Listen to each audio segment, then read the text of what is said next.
ఎలా అనిపిస్తుంది? అయితే నిన్నటి ఎపిసోడ్ చూసుకుంటే ప్రియాంక గౌతమ్ వచ్చారు. అయితే ప్రియాంక గారు కళ్యాణ్తో ఆడారు. అది ఎలా అనిపించింది మీకు? గేమ్ చాలా బాగా ఆడారు.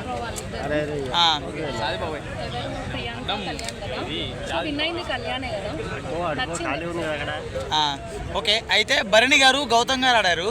అయితే గౌతమ్ విన్నారు. ఎలా అనిపించింది మీకు? కొంచెం బాధగా అనిపించింది. భరణి విన్ అయితే బాగుంది అనిపించింది.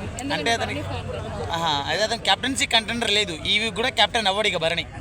మీరు ఎలా ఫీల్ అవుతున్నారు? నెక్స్ట్ వీక్ ఉంది లేదు, ఇదే లాస్ట్ వీక్ అండి కెప్టెన్ అవ్వడానికి. అంటే భరణి గారిని చూస్తూ చూస్తూ మీరు వీక్లు కూడా మర్చిపోయారా? ఓకే. అయితే ఈ రీసెంట్గా జరుగుతున్న వీక్లో మీకు ఎవరి గేమ్ బాగా అనిపించింది? నాకు కళ్యాణ్ గేమ్ బాగా అనిపిస్తుంది. ఎందుకని?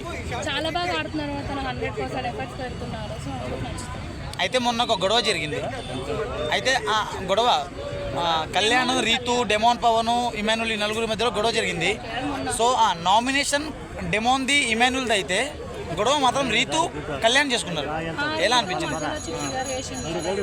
సో ట్రిగర్ చేసిన క్రమంలో కళ్యాణ్ అయితే కళ్యాణ్ తప్పు ఉందా దాంట్లో? అసలు కళ్యాణ్ తప్పు లేదు.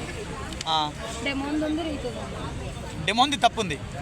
అయితే కొందరు చెప్తున్నారు కదా దాన్ని ఆపడం కోసం చేయి పెట్టాడు, అది చేయి మిస్టేక్గా గొంతు దగ్గర వెళ్ళిపోయింది అని, గొంతు కావాలని పట్టుకోలేదు అంటారు. డైరెక్ట్గా చూసినప్పుడు ఆటోమేటిక్గా ఎట్లా వెళ్తుంది చేయి? నాకు అదే ఇట్లా పెట్టాడు కదా. అయితే డెమోన్ అమ్మాయి ముందు హీరో అనిపించడం కోసం అట్లా చేశాడు అని చెప్తున్నారు. మీరేమంటారు? హీరోనా కానీ కొంచెం తగ్గించుకుంటూ బాగుంటుంది. Okay, thank you.